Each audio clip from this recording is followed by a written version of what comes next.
Guys, hero has return के episode लेकर आज के अपन वापस, जैसा कि लास्ट एपिसोड में अपन लोगों ने देखा था कि मिंसू का पूरा टीम खत्म कर देता है हमारे पूरे गवर्नमेंट एजेंसी को। अब आगे एपिसोड की स्टार्टिंग में सीन दिखाया जाता है जहां पे बहुत सारे बंदे मरे हुए रहते हैं और एक बंदा हाथ में बंदूक लेकर के एक कोना में बैठा हुआ होता है, जिसको देख के मिंसू बोलता है ओह, तो लगता है अभी भी कुछ बंदे जिंदा है। जिसको देख के आदमी बहुत ज्यादा घबरा जाता है। मिंसू उसके सामने आता है, उसका बंदूक के उसके तरफ घुमा के बोलता है कि बाहर जाके सबको बोल देना कि हीरो ऑफ स्पेयर मर चुका है, इसलिए अब तुम्हारे पास कोई भी होप नहीं बचा है। तुम जाके बताना सबको कि वो लोग कैसे रेंगते हुए आगे है। अगर तुम ऐसा करोगे तो मैं तुमको जिंदा छोड़ दूंगा। ये फिर रोते रोते स्माइल मार के बोलता है तुम डर गए ना। जैसे ही सुनता मिंसू भी हैरान था, आगे बोलता है तुम डर रहे हो ना हमारे हीरोज के वजह से। वो एक ऐसा हीरो है जिसकी वजह से पीपल्स हमेशा रिवॉल्ट करेंगे, हमेशा तुम्हारे खिलाफ खड़े होंगे। ये सुन के मुझको बहुत ज्यादा रिलीफ हुआ कि तुम कोई गॉड नहीं हो, तुम भी हमारे जैसा ह्यूमंस हो। जैसे मिंसू ये बात सुनता है, अपना तलवार निकालता है, उसका सर धड़ से अलग कर देता है। तब पीछे से टाइम हीरो आता है, बोलता है लगता है मैं तुम्हारा फन के बीच में आ रहा हूँ, लेकिन ये शेल्टर जो है वो क्लियर हो चुका है और बाकी हीरोज तुम्हारे लिए वेट कर रहे हैं। जिस पर फेथ हीरो बोलती है हमारे बारे में टेंशन मत लो, तुमको जितना गुस्सा उतारना है सब पे उतार दो तुम। और शील्ड हीरो बोलता है ये सब पापी थे, ये सब तुम्हारा गुस्सा झेलने के लिए ही बने हुए हैं। जिस पे मिंसू सामने आता है, बोलता है तुम ऐसा प्रिटेंड मत करो कि तुम मेरा दुख समझ पा रहे हो। तब टाइम हीरो बोलता है अगर ये तुमने कर दिया तो हो गया यहाँ पे खत्म, अब आगे हम लोग करेंगे क्या, क्योंकि यहाँ पे हम लोग ने गवर्नमेंट रिकंस्ट्रक्शन टीम को ऑलरेडी पूरी तरीके से फिनिश कर दिया है और यहाँ पे पीपल्स भी बहुत सारे खत्म हो चुके हैं। तो मैं ये जानना चाहता हूँ कि तुम्हारा नेक्स्ट एक्शन क्या होगा। जिस पर मिंसू बोलता है हम लोग हीरो ऑफ स्पेयर को खोजेंगे और उसको मार देंगे, क्योंकि जब तक वो जिंदा रहेगा तब तक जो मैंने ये वर्ल्ड बनाया है वो कभी भी पीस में नहीं जा सकता है। जिस पर टाइम हीरो बोलता है अगर क्या होगा वो कोरिया से बाहर चला गया होगा तब तो हम लोग को पूरा वर्ल्ड को फेस करना पड़ेगा। और यहाँ पे हमें बाहर का सीन दिखाया जाता है जहाँ पे यूएस प्रेसिडेंट भाषण दे रहे होते हैं कि हमारा allied nation government of Korea को हीरोज ने डिस्ट्रॉय कर दिया है और बहुत समय से हमारा वो अलाय बन के रखा था, लेकिन अब हमारे पास कोई भी मौका नहीं बचा। इसलिए मैं माफी मांगता हूँ आप सभी से जिन्होंने अपना घर को खोया, अपने सोल्जर्स को खोया और बहुत सारा चीज किया, लेकिन हम लोग को उस हीरो को खत्म करने के लिए अपना 1-on-1 सबसे फाइनल अटैक न्यूक्लियर मिसाइल इस पे छोड़ना पड़ेगा। जैसे ये बात बोलता है सारा न्यूज रिपोर्टर एकदम हैरान हो जाता है और यहाँ पे ये सेम बात ब्रॉडकास्ट हो रहा होता है हमारे इन सब हीरो के पास। जिस पे टाइम हीरो बोलता है ऐसा तो होना ही था, आखिरकार हम लोग जब ऐसा करेंगे तो सामने वाला बंदा तो सेम टू सेम ऐसा ही रिस्पॉन्ड करेगा ना। तब रोबोट हीरो भी बोलता है ये देखो मिसाइल हमारे तरफ ही आ रहा है, इन लोगों को 2 मिनट लगेगा हम लोगों को उड़ाने में। जिस पे मार्शल आर्ट हीरो बोलता है ये तो बहुत ज्यादा क्लोज है, अगर हम अभी भी जाके मिसाइल को खत्म कर देंगे तो भी उसका ब्लास्ट से हम सब खत्म हो जाएंगे। तब वैम्पायर हीरो बोलता है मेरे को तो लग रहा है तुम इस एरिया के जितने भी नेटवर्क है सबका कंट्रोल तुम्हारे हाथ में है। जिस पर रोबोट हीरो बोलता है हाँ सबका कंट्रोल तो है मेरे हाथ में, लेकिन मैं इतना ज्यादा लंबा दूर तक सोचा नहीं था कि वो सैटेलाइट से एक न्यूक्लियर मिसाइल अटैक कर देंगे हम पे। लगता है ये इंटेल वो शुरू से हम लोग से छुपा कर रखे हुए थे। जिस पे शील्ड हीरो हंसता है, बोलता है टेंशन लेने का कोई बात नहीं, क्योंकि हमारे पास ग्रेट रिसेट बटन है जो कि है हीरो ऑफ रिटर्न यानी कि टाइम हीरो। टाइम हीरो भी बोलता है कि अब क्योंकि हम सब खत्म होने वाले हैं तो मैं मिंसू का ओपिनियन जानना चाहता हूँ कि उसके बाद ये करेगा क्या वो इस लैंड से बाहर निकल के जाना चाहता है बाकी सबको उसका सबक सिखाने के लिए, और मैं ये भी जानना चाहता हूँ क्या वो रेडी है वर्ल्ड को फेस करने के लिए। अगर उसने अपना ओपिनियन चेंज किया तो अभी बता दे। जिससे मिंसो बोलता है नहीं मैं इस पे एग्री हूँ। तब बोलता है ठीक है जब मैं रिटर्न आऊंगा यहाँ पे तो तुम लोगों को बता दूंगा हम लोग का नेक्स्ट टारगेट है वर्ल्ड को डिस्ट्रॉय करना। जिस पर रोबोट हीरो बोलता है जब तुम रिवाइव हो जाओगे ना तो उस टाइम मेरे को बता देना कि ऐसा हुआ था, वो लोग सैटेलाइट से मिसाइल शूट किया था, जिस वजह से मैं सैटेलाइट को हैक कर लूंगा और वो मिसाइल भी हमारे कंट्रोल में आ जाएगा। जिस पर फेथ हीरो बोलती है अब हम लोग के पास कुछ नहीं बचा, हम लोग बैठ के बस इंतजार ही कर सकते हैं कि न्यूक्लियर से हम लोग कैसे मरेंगे। और फिर सब लोग बैठ के इंतजार कर रहे होते अपना मौत का। जैसे न्यूक्लियर फटता है तो सब लोग खत्म होने जा रहे होते हैं। तब हमारा टाइम हीरो बोलता है हे मिंसू। मिंसू भी इसके तरफ देखता है और बोलता है क्योंकि रिवाइव होने के बाद तुम अपना इस टाइम का मेमोरी भूलने वाले हो तो मैं तुमको एक बात बताना चाहता हूँ कि मैं ही वो बंदा हूँ जिसने तुम्हारे पेरेंट्स को मारा था और तुम्हारा इस लाइफ को हेल बनाया है। जैसे ये बात मिंसो सुनता है, बोलता है क्या तुमने आखिरकार क्या बोला, और तब तक ये ब्लास्ट हो जाता है। फिर टाइम तो था पीछे जाता है और वापस से हमारा टाइम हीरो रिवाइव हो जाता है। वो देखता है कि कोरियन ऑफिसर जो थे वो ईमेल करके सारा वीडियो, सारा फोटोग्राफ, सारा चीज के बारे में भेज दिया है। टाइम हीरो बोलता है लगता है ये लोग पहले से ईमेल भेज चुके हैं, लगता है मेरे को वापस से नया ईमेल लिख के भेजना पड़ेगा, वो भी इंग्लिश में। कितना ज्यादा परेशानी वाला बात है। क्या तुम मेरे लिए लिख दोगे इंग्लिश में, लेकिन पीछे वाला बंदा मर गया होता है, उससे क्या ही पूछ रहा है। और फिर मेरे को वापस से गॉड हैमर का सीन दिखाया जाता है, जहां पर ये लोग रेडी होते हैं कोरिया को उड़ाने के लिए, और बोलते हैं हम लोग को ऑर्डर आई है, इसलिए अपना की निकालो और रेडी हो जाओ। दोनों अपना की निकालता है, की से एक्टिवेट करता है और बोलता है लॉन्च डिवाइस डिसआर्म। दूसरा बोलता है यस डिसआर्म। दोनों अपना की को घुमाता है और मिसाइल फायर करने के लिए रेडी हो जाता है। कैप्टन बोलता है गॉड हैमर लॉन्च होने के लिए रेडी है, बस हम लोग लास्ट ऑर्डर का वेट कर रहे हैं, इसके बाद ये कंट्री खत्म कर दिया जाएगा। जिस पर दूसरा बंदा बोलता है कैप्टन ये तो फर्स्ट टाइम है ना जब हम लोग गॉड हैमर जैसा एक वेपन को यूज कर रहे हैं। जिस पर ये बंदा बोलता है हाँ ये भी फर्स्ट टाइम है और हमें इसका स्ट्रेंथ भी पता नहीं कितना ज्यादा घातक हमला हो सकता है ये। हम लोग को लगता है कि ये जो वेपन है पूरा मैनकाइंड, पूरा ह्यूमैनिटी को खत्म करने के लिए काफी है। जिस पे दूसरा बंदा बोलता है लगता है हम लोग पहले बंदे जो कि ह्यूमैनिटी को खत्म होते हुए देखेंगे। और सामने से फाइनल अप्रूवल आ जाता है, दोनों लॉन्च गॉड हैमर को प्रोसीड कर देता है और हमला कर देता है। लेकिन देखता क्या है कि लॉन्च हुआ नहीं होता है, सब जगह बीप बीप बीप बीप कर रहा होता है। बोलता है कि आखिरकार ये हुआ क्या है, यहाँ पे इसका ये पूरा वेपन हैक हो चुका है जो कि हमारा रोबोट हीरो ने हैक किया है। और सामने बोलता है स्क्रीन पे तुम्हारा इस वेपन के लिए बहुत बहुत शुक्रिया, और फिर अटैक कर देता है उसी मिसाइल से कहीं और पे। फिर हम लोग को वापस से यूएस प्रेसिडेंट का सीन दिखाया जाता है, जहां पे ये सेम भाषण दे रहा होता है, लेकिन इसका सिक्योरिटी को पता चलता है कि ऐसा ऐसा सब चीज हो चुका है। तुरंत ही जाता है हमारे प्रेसिडेंट को लेकर के भागने के लिए, लेकिन तब तक के लिए बहुत देर हो गया होता है, क्योंकि वो जो न्यूक्लियर मिसाइल होता है वो अमेरिका पे ही गिरने जा रहा होता है। जिसको देखकर प्रेसिडेंट भी हैरान कि आखिरकार ये हुआ क्या, और इससे पूरा वॉशिंगटन खत्म हो जाता है। वो दिन था जिस दिन गॉड हैमर्स ने 16 मिसाइल्स अटैक किया था, वो भी पूरा वर्ल्ड में। Paris, Beijing, new Delhi, India, new Delhi में भी हमला हुआ, छोड़ेंगे नहीं हम इन हीरोज को। कार्गो, इजिप्ट, वो एक ऐसा दिन था जहां पे वर्ल्ड खत्म होने के कगार पे आ गया था और सब जो ब्रेकिंग न्यूज फैल रहा था। तब सामने से एक ट्रांसपोर्ट मिनिस्टर देखता है यूएस का कि आखिर ये हुआ क्या। वो अपना लेक्चर रेडी कर रहा होता है, उसको फोन कॉल आता है और बहुत सारा सिक्योरिटी गार्ड उसको उठा कर ले जा रहा होता है। ये बंदा पूछता है आखिरकार हो क्या रहा है, मेरे को कुछ बताओ तो सही, यहाँ पे क्या प्रेसिडेंट सेफ है। जिस पे सिक्योरिटी गार्ड बोलता है president, vice president, chairman, congressman, सब नेता जितने भी थे सब मर चुके हैं, बस आप ही जिंदा हो क्योंकि आप लेक्चर ले रहे थे उस टाइम। क्योंकि हमारा जो गॉड हैमर जो वेपन था वो हैक कर लिया गया है हीरोज के द्वारा, जिसकी वजह से हम लोग टाइम पे रिएक्ट नहीं कर पाए और हम लोग का पूरा कैपिटल ब्लो कर दिया गया है। और फिर ये सामने आता है मिलिट्री पर्सन के साथ, और सामने से प्रिस्ट भी उसको ओथ दिलाता है कि आप अभी के अभी प्रेसिडेंट बन रहे हो, ओथ लीजिए जल्द से जल्द। ये तुरंत ही ओथ लेता है, तुरंत ही प्रेसिडेंट बन जाता है, रातों रात प्रेसिडेंट बन गया, वाह। और उसके सामने से सिक्योरिटी गार्ड आता है, बताता है ये देखिए हमारे पास मिसाइल का इंटेक ये है और ये दूसरा हमारा बहुत ज्यादा सीक्रेट इन्फॉर्मेशन का डाटा है। जिसमें सामने से बोलता है कि ये आखिरकार ये दूसरा वाला डाटा क्या चीज का है।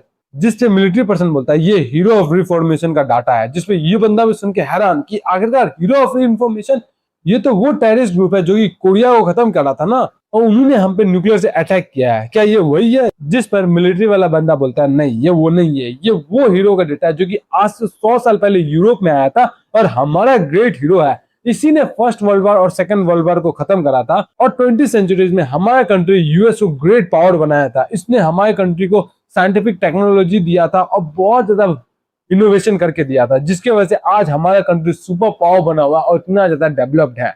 तो तुम लोगों को पता चला अमेरिका का डेवलप्ड होने के पीछे का राज, हाँ, हीरो ऑफ रिफॉर्मेशन है। तो इसका मतलब ये है कि अमेरिका के पास भी एक खुद का हीरो है। एपिसोड के स्टार्टिंग में हमें एक थ्योरी के बारे में बताया जाता है, जिसमें हमें पता चलता है कि हर 100 साल में एक हीरो को कोई रैंडम कोऑर्डिनेट से उठाया जाता है। जो बंदा इस लाइफ में मर जाता है उसको इस दुनिया से दूसरे दुनिया में बुलाया जाता है ताकि उस दुनिया में वो हीरो बन सके। और इन सब में से कुछ ही बंदे होते हैं जो कि दूसरे वर्ल्ड में जाकर के वहां के डेमन किंग को मार करके हीरो बनते हैं और वापस हमारी दुनिया में आ पाते हैं और वो उस वर्ल्ड को रहने के लायक बना देते हैं। कोई ड्रैगन को मारता है, कोई सुनामी को रोकता है और कोई राजा बन जाता है। और जब वो वापस आते हैं तो हमारे इस वर्ल्ड में बहुत सारे इनोवेशन लाते हैं, रोबोट बनते हैं, साइंटिफिक इनोवेशन लाते हैं, बिल्डिंग लाते हैं, न्यू न्यू टेक्निक लाते हैं और हमारे इस मेन काइंड को डेवलप करने में मदद करते हैं। ये है मेरा थ्योरी, ये हमारा टाइम हीरो बता रहा होता है। और यहाँ पे ये वापस से सारे हीरो को रिवाइव कर दिया होता है। जिस पर वैम्पायर हीरो बोलता है क्या तुम्हारे कहने का मतलब ये है कि इस कोरिया से बाहर भी हीरो है। जिस पर फेथ हीरो बोलती है कि ऐसा लगता है कि मिथ के हिसाब से हो सकता है। जिस पर ऑलमाइटी बोलता है ऐसा पॉसिबल ही नहीं है, क्योंकि अगर ऐसा होगा तो 100 साल बाद तो वो हीरो मर ही जाएगा। क्योंकि मेरे को देख लो, मैं हीरो हूँ लेकिन मैं इमोर्टल नहीं हूँ, मेरा एज बढ़ता है और मैं एज के कारण मर सकता हूँ। जिस पर फेथ हीरो बोलती है नहीं, कुछ कुछ हीरो के साथ ऐसा नहीं है, जैसे मेरे को ही देख लो, मैं 100 साल से ज्यादा जी चुकी है और फिर भी मेरा एज नहीं बढ़ रहा है। तो अगर मेरे जैसा हीरो होगा तो वो अभी भी जिंदा होगा। और तुम्हारे सामने ये हीरो ऑफ रिफॉर्मेशन भी है, टाइम हीरो, जो कि ये कभी भी जिंदा हो सकती है, मर ही नहीं सकता है। जिस पर टाइम हीरो बोलता है यस, जो हीरो नॉन ह्यूमन होंगे वो अभी तक जिंदा हो सकते हैं, मेरा ये हाइपोथेसिस कहता है। और फिर हमें यूएस का सिलिकॉन वैली का सीन दिखाया जाता है, जहां पे जो प्रेजेंट की न्यू प्रेजेंट रहता है वो देखते हैं कि आइंस्टाइन, टेस्ला, सारे बड़े बड़े अस्थि वहीं पे रहते हैं खड़े, जिस पे इसे पता चलता है कि ये सब एक ही बंदा था जो कि इसके टाइम का हीरो था। और ये हीरो ये रोबोट हीरो है। जिस पर रोबोट हीरो बोलता है यस प्रेसिडेंट, ये सब मेरे ही अल्टर ईगोस थे। अगर आप यहाँ पे मेरे से मिलने आए तो मेरे को लगता है कि आप हीरो सबको एलिमिनेट करने का सोच लिए जो कि रिसेंटली न्यूक्लियर टेरर फैलाए हैं। क्या आपको इसमें मेरी कोई सहायता चाहिए? जिस पर मिस्टर प्रेसिडेंट बोलते हैं मेरे को शुरू में डाउट था, लेकिन अब ये सबको देखकर और तुम्हारे इनोवेशन और मैनकाइंड के प्रति इतना ज्यादा कंट्रीब्यूशन देख करके मैं ये जान गया हूँ कि ये पॉसिबल है। जिस पर ये रोबोट हीरो झुकता है, जैसे ये दिखता है सारा गार्ड चौकन्ना हो जाता है। तब रोबोट हीरो अपना हाथ बढ़ाता है, बोलता है जो प्रीवियस प्रेसिडेंट थे वो मेरे जैसा नॉन ह्यूमन विश्वास नहीं करते थे, वो चाहते थे कि जो ह्यूमन से डेवलपमेंट हो वो ह्यूमन खुद ही करे। और मैं उनका फिलोसफी के साथ एग्री करता हूँ, लेकिन अगर आप मेरा अभी हेल्प लेने के लिए आए हो तो मैं आपको डिसअपॉइंट नहीं करूंगा। जिस पर मिस्टर प्रेसिडेंट बोलते हैं क्या मैं पूछ सकता हूँ कि तुम ऐसा क्यों कर रहे हो, क्या रीजन क्या है तुम्हारी सब करने के पीछे, और तुम बाकी कोरिया हीरो से डिफरेंट कैसे हो? जिस पर ये हीरो अपना कहानी बताता है कि जब ये वापस से यूएस में आया था तो यहाँ पे इसको बहुत अच्छा तरीका से ट्रीट किया गया और इसको जीने का मकसद दिया गया था। यही एक बात रीजन है जिसके वजह से ये करना चाहता है, और इसका नाम है हीरो ऑफ रिफॉर्मेशन। फिर हमें वेटिकन स्टेट का सीन दिखाया जाता है, जहाँ पे लावा के नीचे से एक कुछ रेलिक निकाला जा रहा होता है। यहाँ पे बहुत सारे पृष्ठ रहते हैं, जिस पर एक पृष्ठ बोलता है क्या मैं जान सकता हूँ कि ये है क्या? मेरे को तो लग रहा था ये कोई नॉर्मल सा रेलिक होगा। जिस पर हाई प्रीस्ट बोलते हैं हमारे 14th सेंचुरी में एक लास्ट हीरो आया था जो कि हीरो ऑफ फेथ के नाम से जाना गया था, वो यही है जो कि हम ह्यूमन इनको बहुत ज्यादा ही प्रेज करते हैं। तो यहाँ पे हमारा वापस से हीरो ऑफ फेथ आ गया, वापस से हीरो ऑफ रिफॉर्मेशन आ गया, और वापस हमें रशिया का सीन दिखाया जाता है। और तुम सबको पता ही है रशिया यानी कि बहुत ज्यादा पावरफुल कंट्री, तो इसका हीरो भी बहुत ज्यादा पावरफुल होगा। रशियन सोल्जर सब जाते हैं एक अपार्टमेंट के पास, जहाँ पे एक बूढ़ा निकलता है, जिस पर सोल्जर पूछते हैं क्या आप वेटरन इवान हो ना? जिस पर बोलता है यस, एकदम सही बोले हो। जिस पर सारा सोल्जर्स को सैल्यूट मारते हैं और बोलते हैं आप हमारे नेशन के हीरो हो, जिसका नाम हिस्ट्री में नहीं लिया गया, लेकिन आप हमारे नेशन के लिए बहुत ज्यादा इंपॉर्टेंट है। आज हमारे इस नेशन को, हमारे कॉमरेड्स को आपका वापस से जरूरत आ चुका है। ये है हीरो ऑफ ग्लेशिएशन। तो यहाँ पे पास्ट एरा के हीरो को वापस से स्टेज में लाया जा रहा है। Past hero versus present hero होगा, अब मजा आएगा। और वहीं दूसरी तरफ जहां पे न्यूक्लियर का बम्बार्डमेंट होता है, पूरा वर्ल्ड मीडिया बहुत ज्यादा ही घबराया होता है। सब लोग गुस्सा होता है कि आपका कहने का मतलब क्या है कि जो हमारे वर्ल्ड का गवर्नमेंट था उसका सबसे ज्यादा पावरफुल वेपन वो हीरोज कब्जा कर लिए है, और हीरोज ने जो डिस्ट्रक्शन फैलाया है न्यूक्लियर का, उसके बाद उस जगह रहना नामुमकिन है। वहां पे बहुत सारे बंदे आते हैं ताकि न्यूक्लियर के जो रेडिएशन है उसको स्टॉप कर सके, लेकिन वो जगह रहने लायक बिल्कुल भी नहीं बचा, डिजास्टर हो चुका है। अब उसी time United State West Coast Los Angeles का सीन दिखाया जाता है, जहां पे हमारा रोबोट हीरो आ गया होता है और सब जगह को खत्म करना स्टार्ट कर देता है। और उसी के बगल में इजिप्ट में वैम्पायर हीरो आ गया होता है, जहां पे सबका खून सक कर रहा होता है। और इटली में अपना फिफ्थ हीरो आ गई होती है, जो कि सारे मैन को लेकर के आई होती है। जो सब मैन इसके सौरों पे डूबा हुआ है उन सब से इसको पावर मिलता है। और मोस्ट पावरफुल मिन्सू, जो कि कोरिया के रिपब्लिक से आगे चल रहा है डिफेंस लाइन में नॉर्थ कोरिया की तरफ, वो हमारे चलते चलते आगे आ रहा है। उसके सामने बहुत सारा टैंक रहता है। नॉर्थ कोरिया का गवर्नर जनरल आता है, बोलता है कि सुप्रीम लीडर वो आ चुका है। जिस पर सुप्रीम लीडर बोलता है कि तुम्हारे कहने का क्या मतलब है, हमारा फर्स्ट लाइन ऑफ डिफेंस खत्म हो चुका है, वो भी इतना ज्यादा जल्दी। आखिरकार वो कौन सा बॉडी लेकर के आया है जो हमारा कोई वेपन उस पर काम नहीं कर रहा है? जिस पर सामने वाला बंदा बोलता है कि वो ह्यूमन है ही नहीं, बिना कोई ट्रिक का वो सीधे चले आ रहा है, हम लोग का सारा डिफेंस को खत्म किए जा रहा है। जिस पर सुप्रीम लीडर बोलते हैं हम लोग बस उसे देखते नहीं रह सकते, हमें कुछ ना कुछ करना पड़ेगा। रसिया और चाइना हमें ऐसे नहीं छोड़ सकते, हम लोग इतना लंबा समय से उसका बफर जोन बने हुए हैं। मुझे जहां तक पता है रसिया में एक हीरो है जो कि हमारे तरफ आने के लिए रेडी है, बस उसके आने तक हम लोग उसको रोक के रखना है। इसलिए हमारे पास जितना मिसाइल है, जितना रॉकेट है, सब उस पर छोड़ दो, और हो सके तो क्लियर भी छोड़ दो, लेकिन उसको रोक के रखो जब तक वो हीरो ना आ जाए। और यहाँ पे सीन दिखाया जाता है जहाँ पे सारा टैंक अपना मिसाइल से हमारे मिन्सू पे अटैक करता है, और फिर चेक करता है मिन्सू डायरेक्टली हिट हुआ है, इसका मतलब ये है कि वो खत्म हो गया होगा। लेकिन सामने देखता है कि मिन्सू को कुछ भी नहीं हुआ होता है। यहाँ पे ब्लेसिंग ऑफ गॉडेस सेराफिन ने उसको प्रोटेक्ट किया होता है। मिन्सू अपना स्वॉर्ड निकालता है और डे ब्रेक मोड ऑन करता है, सारे टैंक्स को खत्म करना स्टार्ट करता है।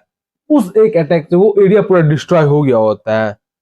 मिंसू का आंख में अभी भी कुछ भी इमोशन नहीं है, वो सीधे आगे बढ़ रहा है, उसके सामने जो आता है उसको डिस्ट्रॉय कर रहा है, फिर आगे बढ़ रहा है, फिर सामने जो आता है उसको डिस्ट्रॉय करता है, आगे बढ़ रहा है, डिस्ट्रॉय कर रहा है, आगे बढ़ रहा है, डिस्ट्रॉय कर रहा है। ये प्रोसेस बार बार रिपीट हो रहा है जब तक इसको रोकने वाला बंदा आ नहीं गया हो। यहाँ पे मिंसू सामने दिखता है, तो ये और कोई नहीं हमारे रशिया का हीरो होता है, जिसके पास बैच देखो, वो इतना सारा बैच है। वो हीरो भी बोलता है, ओ तो तुम ही हो जो कि हमारे इस वर्ल्ड को वापस से जलाना स्टार्ट किए है kid.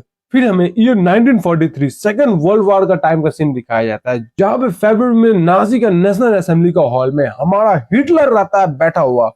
Oh my God, Hitler को दिखा दिया। हिटलर के सामने उसका आर्मी जनरल आता है, बोलता है अर्जेंट न्यूज आया है वेस्टर्न फ्रंट लाइन से, जिस पर हिटलर बोलता है क्या हम जीत चुके हैं, क्या हमने स्टैलिन गार्ड को कैप्चर कर लिया है। जिस पर सामने वाला बंदा बोलता है नहीं, हम बुरी तरीके से हार चुके हैं और यहाँ तक हमारा पंजीर आर्मी भी कैप्चर हो चुका है। जिस पर हिटलर बहुत ज्यादा गुस्सा होता है, उस पर फोन फेंक के बोलता है आगे कर, तुम्हारे कहने का मतलब क्या है, हमारा 6th और 17th इलाइट इन्फेंट्री स्क्वाड और उसके साथ साथ 1st और 4th पेंजर आर्मी, जिसके साथ साथ हीरो ऑफ गोलम और हीरो ऑफ स्वॉर्ड दोनों ही थे, इन सबको हमने डिप्लॉय किया था, ये सब हार गए। ये हमारा जर्मन फोर्स का सबसे ज्यादा स्ट्रॉन्गेस्ट पावरफुल फोर्स थे और तुम कहते हो कि वो सब हार गए। आखिरकार ऐसा कौन है जो कि इस अनडिफिटेबल आर्मी को हराने का ताकत रखता है। जिस पर हमें सीन दिखाया जाता है, इन सब पूरे आर्मी को हराया होता है एक आइस का गोला, जो कि और कोई नहीं होता है बल्कि वही रशिया का हीरो ऑफ आइस होता है। इसके सामने हीरो ऑफ स्वॉर्ड आता है, बोलता है हीरो होने के बावजूद तुम किसी का ऑर्डर कैसे मान सकते हो, क्या तुम्हारे पास कोई भी एम्बिशन नहीं है। जिस पर हीरो ऑफ कोल्ड बोलता है मेरे पास भी एम्बिशन है, अपने हाथ में कुल्हाड़ी निकाल के बोलता है मेरा एम्बिशन ये है कि इस वॉर को जल्द से जल्द खत्म कर दे और मेरे जितने भी कॉमरेड है सबको अपना फैमिली में भेज दे और सब लोग अच्छा से लाइफ अपना गुजारे यहाँ पे, बस यही है मेरा एम्बिशन। जिस पर हीरो ऑफ स्वॉर्ड बोलता है क्या तुम्हारा एम्बिशन इस वर्ल्ड को डोमिनेट करना नहीं है, कितना सिंपल है। लेकिन इससे पहले कुछ बोलता है तब तक उसका गला कट जाता है और हमारा हीरो ऑफ स्वॉर्ड खत्म हो गया होता है। इसका मतलब ये है कि ये हीरो ऑफ आइस ने हीरो ऑफ स्वॉर्ड को इससे पहले भी हराया है, लेकिन उस टाइम ये जवान था, अब ये बूढ़ा है। क्या बूढ़ा होने के बावजूद ये वापस से हीरो ऑफ स्वॉर्ड को हरा सकता है? अभी हमें पता चल जाएगा। ये वो ओल्ड मैन है जिसको वर्ल्ड में कोई भी वॉर नहीं चाहिए। जिस पर अभी यह मिंसू पूछता है कि तुम भी क्या हीरो हो, जिस पर हीरो ऑफ आइस भी बोलता है कि तुमको लगता है एक सिंगल नॉर्मल सा ह्यूमन तुम्हारे सामने खड़ा हो सकता है। तब मिंसू उसे अटैक करने के लिए रेडी होता है। तब हमारे ग्रैंडपा हीरो बोलते हैं कि एक सेकंड रुको, मेरे को बस तुमसे एक बात पूछना है फाइट स्टार्ट होने से पहले। मिंसू रुकता है, जिस पर ग्रैंडपा हीरो बोलते हैं मुझे अपने डिजायर के बारे में बताओ, आखिरकार इतना सारा बंदे को मारना, इतना बड़ा मैसेकर करने के पीछे रीजन क्या है। जिस पर मिंसू अपना तलवार उठाता है और अटैक कर देता है, बोलता है मुझे इस पॉइंट पे खुद ही नहीं पता है कि मैं ये क्यों कर रहा हूँ। ग्रैंडपा हीरो बोलते हैं और मैं सोच रहा था कि इन सारे मैसेकर के पीछे एक प्रॉपर रीजन होगा। तभी अपने मुंह में से एक छोटा सा टर्टल निकालते हैं और वो टर्टल का शील्ड से अपने आप को बचा लेते हैं। जिस पर मिंसू भी मन में सोचता है ये समनर टाइप हीरो है, मैजिशियन बहुत ज्यादा एनोइंग होता है। और ग्रैंडपा हीरो बोलता है अभी तो मैंने स्टार्ट भी नहीं किया है बच्चे, और अपना पूरा ताकत लगा करके उस पर फूंक मारते हैं और पूरा जगह को जमा देते हैं, जिसके वजह से पूरा एरिया जम जाता है और उसके साथ साथ हीरो ऑफ स्वॉर्ड यानी कि मिंसू भी जम जाता है। जिस पर ग्रैंडपा हीरो बोलते हैं जैसा कि एक हीरो से एक्सपेक्टेड था, इतना फैटल ब्लो लेने के बाद भी ये अपना आंख का पलक भी नहीं झपकाया है। एक नॉर्मल पर्सन रहता था अभी तक खत्म ही हो जाता। इससे पहले इसका बॉडी इस टेम्परेचर के हिसाब से मैनेज करे, मेरे को सबसे पहले इसको खत्म कर देना पड़ेगा, क्योंकि अभी इसका पूरा बॉडी अपना एनर्जी को इस टेम्परेचर के साथ मेंटेन करने में लगा हुआ है ताकि इस सराउंडिंग के साथ ये फैमिलियर हो सके।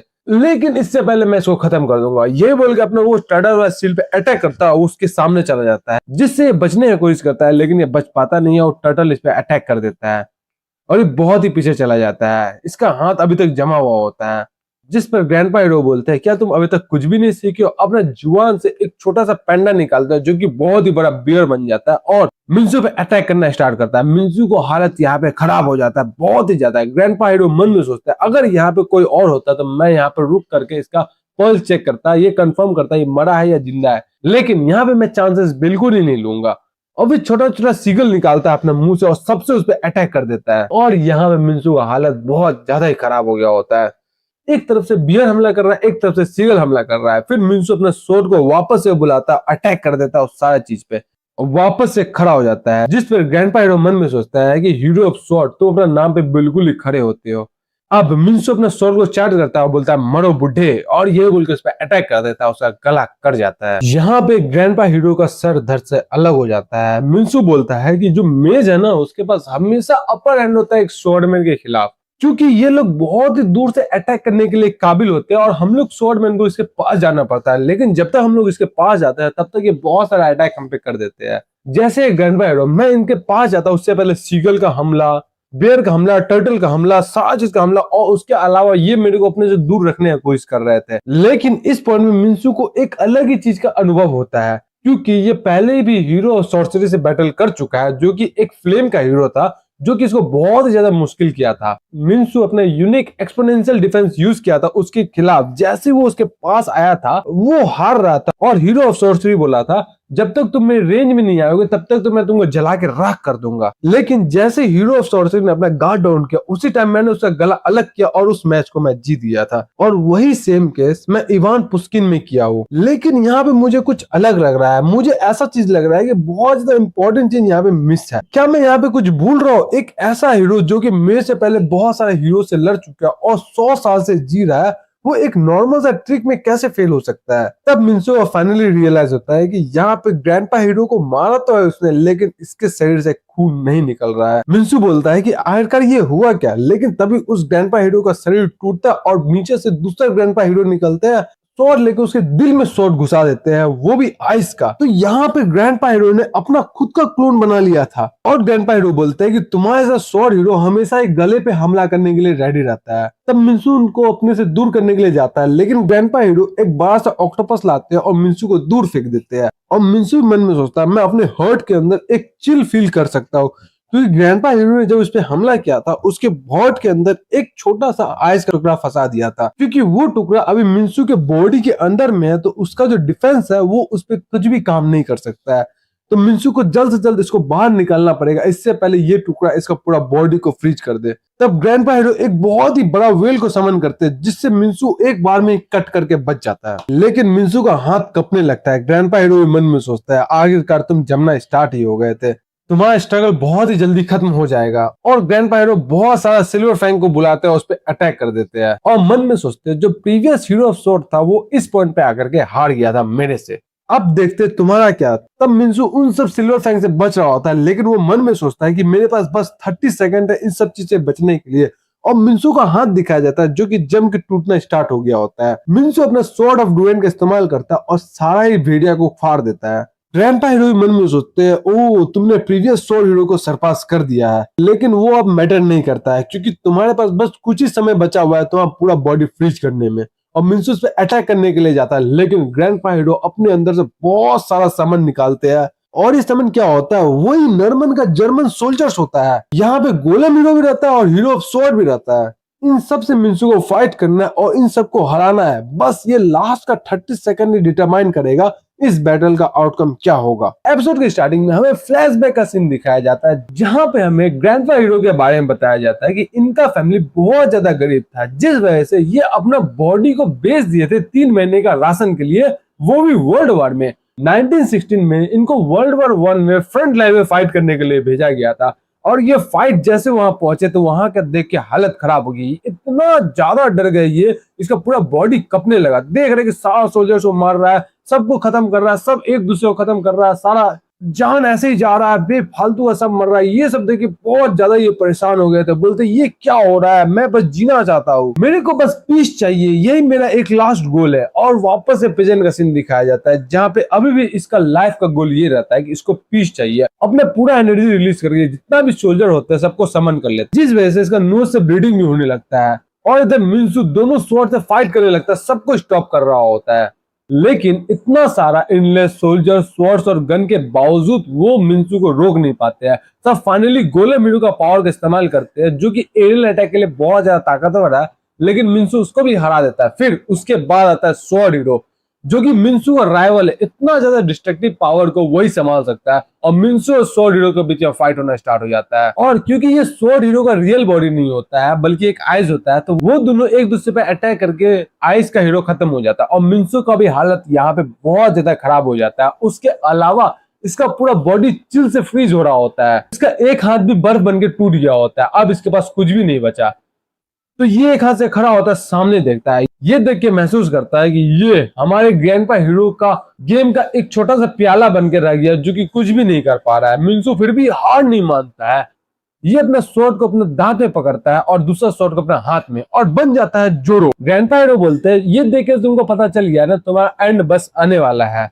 यहाँ पे मिंसू मन में सोचता है ये जो फीलिंग है मेरे अंदर बहुत लंबा समय से दब के रखा हुआ है, मेरे अंदर जितना सारा सॉर्डनेस है मैं सबको खत्म करना चाहता हूँ, मैं बस समझना चाहता हूँ कि मैं इन सबसे जाऊं कैसा। ये बोल के वापस से लड़ना स्टार्ट कर देता है मिंसू। मिंसू का बस एकमात्र गोल रहता है कि उसके अंदर का इतना ज्यादा एंगर और सैडनेस को वो बाहर निकाल सके, पूरा वर्ल्ड में फेंक सके, और ये बोल के सब तरफ अटैक कर रहा होता है। ग्रैंडपा हीरो बोलते हैं तुम पागल हो गए हो, और मिंसू को दिखाया जाता है सही में वो पागल की तरह सब पे अटैक करने लगता है। ग्रैंडपा हीरो पीछे से आते हैं, अपना एक अटैक करते हैं मिंसू का माइंड पे और एब्सोल्यूट जीरो टेम्परेचर पे ला के रख देते हैं मिंसू को, जहां पे मिंसू का पूरा बॉडी फ्रीज हो जाता है। अब ग्रैंडपा हीरो शांत होते हैं, बोलते हैं मैं बुढ़ा हो गया, जिस वजह से मैं पूरा बॉडी जवाब दे दिया है, अगर मैं जवानी में होता तो मेरे को इतना दिक्कत नहीं होता, लेकिन अब लगता है मैंने फाइनली इस वॉर को भी स्टॉप कर दिया। मेरे को जहाँ पे होना नहीं चाहिए था, लेकिन फिर भी चलो ये वॉर तो स्टॉप हुआ ना, इतना आज के लिए इनफ होगा, मुझको माफ करना।